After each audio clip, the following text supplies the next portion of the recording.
Yo, can this year chill? I'm by the belief that 2023 can be one of the best gaming years for me. I went over it in a previous video, but the amount of stuff releasing this year that I would consider a GOTY contender is insane. 4 of my favorite series of all time are getting sequels this year. Most likely 5 because let's be real, Pokemon will be getting a game this year releasing on the 3rd Friday of November. My average review score is going to be so high this year. Whatever, review scores are dumb anyways, and I just use the numbers to convey a greater point. Even ignoring those 9 massive games for me, there's still a solid lineup. I will be overwhelmed this year. We'll save my GOTY contenders for last and start with the games that probably would have made the top half of my GOTY list if they released in any other year. First off are the ports of Persona 3 Portable and Persona 4 Golden. These are 2 games I've always wanted to play and finish in the case of P4G. I'm happy they're releasing on Game Pass because they come out one day before something else I care about way more, so I won't be getting to them soon. I'm actually super annoyed when they're releasing, but whatever, I'll get to them when there's a gap. Up next is Forspoken,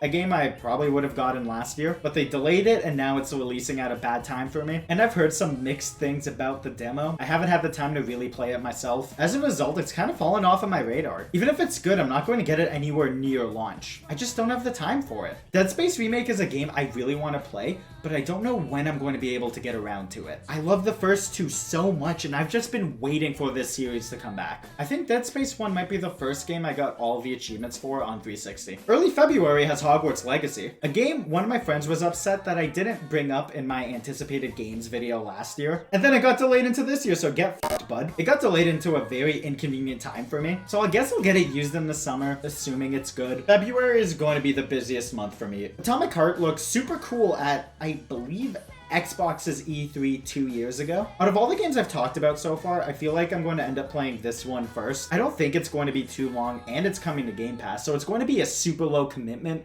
which is why I'm going to be able to play it. Resident Evil 4 Remake is a game I really want to get, and I think the only reason why I'll be able to pick it up at launch is because there's not going to be a lot releasing around it. I feel like this game has the highest chance of making my GOTY list out of everything I'm talking about in this section. I always really enjoy the Resident Evil games, but I always get to them super late for some reason. March is the first bit of breathing room I'm getting this year, and RE4R is a perfect way to spend it. April is also pretty empty for me, so this is probably when I'll be getting to like my backlog or games that were released earlier in the year. May doesn't have a lot except for one thing I will get to later. If Street Fighter 6 slaps, I'll probably get it at launch. I'm not the biggest fan of traditional fighting games, but this looks super fun. The single player seems like it's going to be good training for more casual players, and that will be a great in for me. Luckily, it's at the beginning of the month, so there's a nice gap between it and something else I'll talk about later. That's all the games that I kind of care about that have release dates, but there's still a bunch that don't. I have very high expectations for Pikmin 4. I've only finished 3, but I fucking loved it. I've been waiting for this game for a very long time, and it better be good. Speaking of it better be good,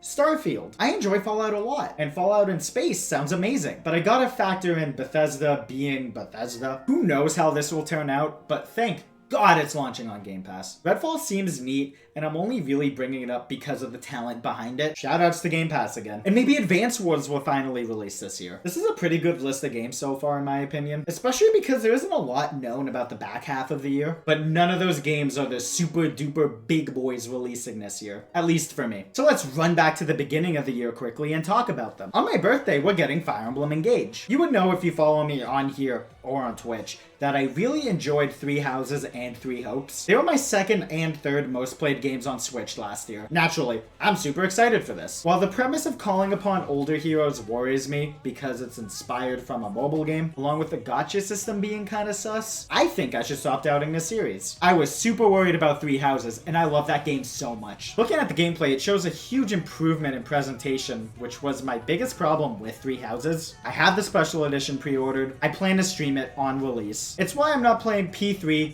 4, and Hogwarts Legacy at launch. I've been waiting for this game for a few years, and I'm super excited to play it. Within the next month, I got Octopath Traveler 2, and Like a Dragon Ishin. Octopath has some of my favorite turn-based combat ever. I love the first one, and I'm super excited to see how they improve on it. There's a lot of room for this series to grow, and I mean that in the best way. Like a Dragon Ishin is a remake I've always wanted, and I'm shocked we're actually getting. Out of all of the Yakuza spin-offs, this one has always been the most interesting to me. There's so many funny and iconic moments I've seen online, and I can't wait to see them again in the Dragon Engine. I've heard a lot about this game from the community, and I'm excited to try it out myself. On top of that, there's Like a Dragon Gaiden, the man who erased his name. I'm super excited to see this bridge between 6 and 8. I don't have a lot to say about it because we haven't seen a lot from it. Makes sense, Sega's focusing more on Ishin right now. Both of those are day one pickups, and I will be reviewing one of them at the very least. Honestly, expect me to review all 9 of the big boys. May we finally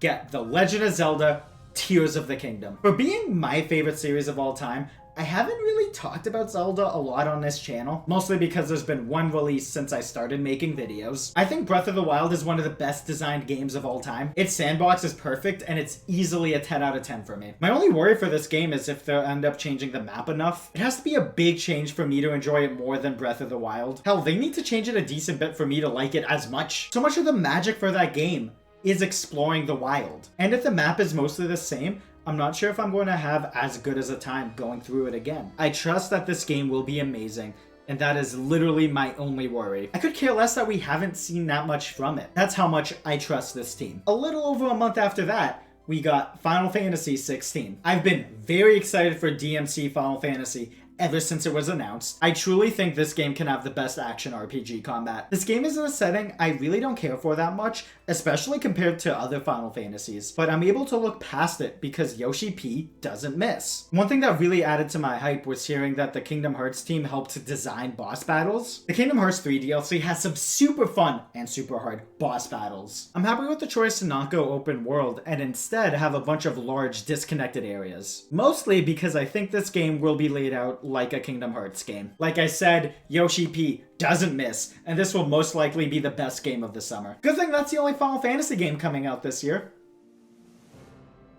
Anyways, Final Fantasy VII Rebirth comes out this winter. After playing through OG7 and Crisis Core, I'm beyond excited for this game. We don't have a whole lot to go off of. We've only had one teaser trailer, and that's it. But 7 Remake is one of the best JRPGs of all time, and so is the OG. This game will be amazing, and I don't think they'll drop the ball. Only 2 more big boys on this list, both of which don't have release windows. Alan Wake 2 is a game I've always wanted, but doubted we'd get. Sadly, I don't have a lot to say about it because one trailer. All we really know is that it's survival horror, which I'm super excited for. It's a perfect shift for the series. Spider-Man 2 is another game that's kind of in the same boat as the last 2. I'm excited for it, but I don't have a lot to say because we've gotten one trailer with no window. The most I have to say about it is that my fear with Tears of the Kingdom's map, I have here too. That fear of not changing the map enough came from Miles Morales. I love the story, and the game was fun to play, but I just didn't care about going around New York again. I've ran around that city so much in Spider-Man PS4. I've gotten all of the trophies in it but 2. I think I'm just already burnt out on this map, which sucks because you literally can't do Spider-Man in any other city. You can move the collectibles and bases as much as you want, but if I'm jumping over the same building